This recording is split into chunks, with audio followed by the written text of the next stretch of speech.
Hi friends, welcome to another video.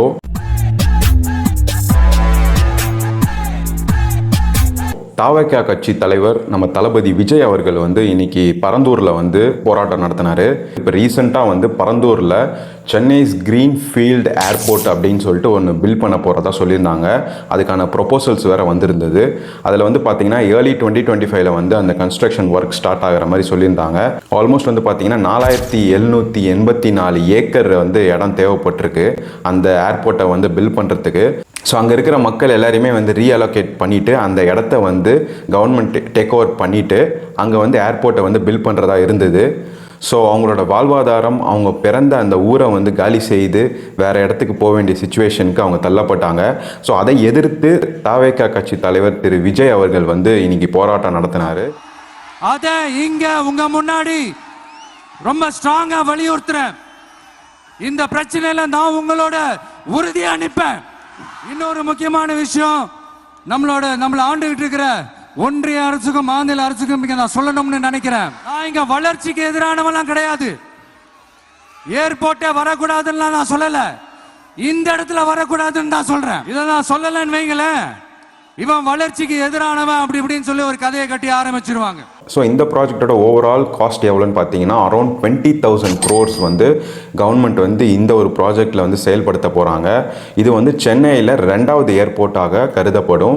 இது சென்னையிலேருந்து 70 kilometre தூரத்தில் அமைக்கப்பட போகுது. 2025 இந்த ப்ராஜெக்ட் ஸ்டார்ட் ஆகி ஆல்மோஸ்ட் 2028 இந்த ப்ராஜெக்ட் முடிக்கிற மாதிரி ஆல்ரெடி பிளான் பண்ணி வச்சுருந்தாங்க. இதில் பார்த்தீங்கன்னா 1005 வீடுகளும் 13 வில்லேஜுகளும் ஆக்கிரமிக்கப்பட போது இந்த ஒரு திட்டத்திற்காக. இன்னைக்கு இந்த பூமியில வாழ்ற எல்லா உயிரினங்களோட இருப்பையும் புவி வெப்பமயமாதல் பயமுறுத்திட்டு இருக்கு.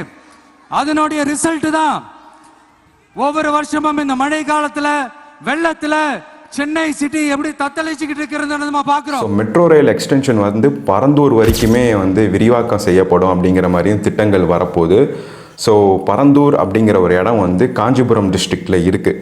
சென்னையிலேருந்து 70 கிலோமீட்டர்ஸ் அவையில் இருக்கிற இந்த இடத்துல ஏர்போர்ட்டு, மெட்ரோ எல்லாமே வரப்போகிறதாக திட்டங்கள் இருக்குது. ஸோ அங்கே இருக்க மக்களுக்கு அங்கே இருந்து அங்கே வெக்கேட் பண்ணி அந்த இடத்த கவர்மெண்ட்டுக்கிட்ட கொடுத்தா தான் இந்த விஷயங்கள் நடக்க முடியும். ஸோ அவங்க அவங்க பிறந்த வளர்ந்த அந்த இடத்த விட்டு அவங்க எப்படி போவாங்க அப்படிங்கிறது தான் இப்போ ஒரு ப்ராப்ளமாக இருக்குது. ஒவ்வொரு வருஷம் சென்னையில் வர ஃப்ளட்டுக்கு காரணமே இங்க இந்த சுற்றுவட்டார பகுதியில் இருக்கிற சதுப்பு நிலங்களை, நீர் நிலைகளை அழிச்சது தான் சொல்லுது. மார்க்கெட் வேல்யூலேருந்து 350% கவர்மெண்ட் கொடுக்கறதாகவும் சொல்லியிருக்காங்க அந்த லேண்ட் ஓனர்ஸ்க்கு. ஸோ என்ன இருந்தாலும் அவங்க வாழ்ந்த அந்த மண்ணை விட்டு போகிறது அவங்களுக்கு அவ்வளோ கடினமான ஒரு விஷயமா இருக்குது. ஸோ அப்படிப்பட்ட ஒரு திட்டம் நமக்கு தேவையா அப்படிங்கிறது தான் தாவேகா தலைவர் அவர்கள் இன்னைக்கு போராட்டத்தில் முன் வச்சிருக்காரு. 2 villages will be acquired completely for this project அப்படின்னு சொல்கிறாங்க. அது எந்தெந்த இடம்னு பார்த்தீங்கன்னா எக்கனாபுரம் அண்ட் நெல்வாய் அப்படின்னு சொல்லக்கூடிய 2 கிராமங்களும் முற்றிலும் இந்த ஒரு ப்ராஜெக்டுக்காக எடுக்கப்படும் அப்படின்னு சொல்லியிருக்காங்க. சென்னை பெங்களூர் தேசிய நெடுஞ்சாலை கிட்டேயே இந்த ப்ராஜெக்ட் அமைய போகிறதுனால இது ஒரு பிரைம் ஏரியாவாக மாறக்கூடிய சிச்சுவேஷன் இருக்கு. இப்படி ஒரு சூழல் இருக்கும் போது 90% ஆஃப் விவசாய நிலங்கள், 90% ஆஃப் நீர்நிலைகளை அழிச்சு இங்க அந்த பரந்தூர் விமான நிலையத்தை கொண்டு வரணும்னு எடுக்கிற அந்த முடிவை எந்த அரசா இருந்தாலும் அது மக்கள் விரோத அரசா தான் இருக்க முடியும். கிரீன்ஃபீல்ட் ஏர்போர்ட் நமக்கு ரொம்ப தேவையானதா இல்லையா அப்படிங்கிற உங்க கருத்தை கமெண்ட் செக்ஷன்ல சொல்லுங்க.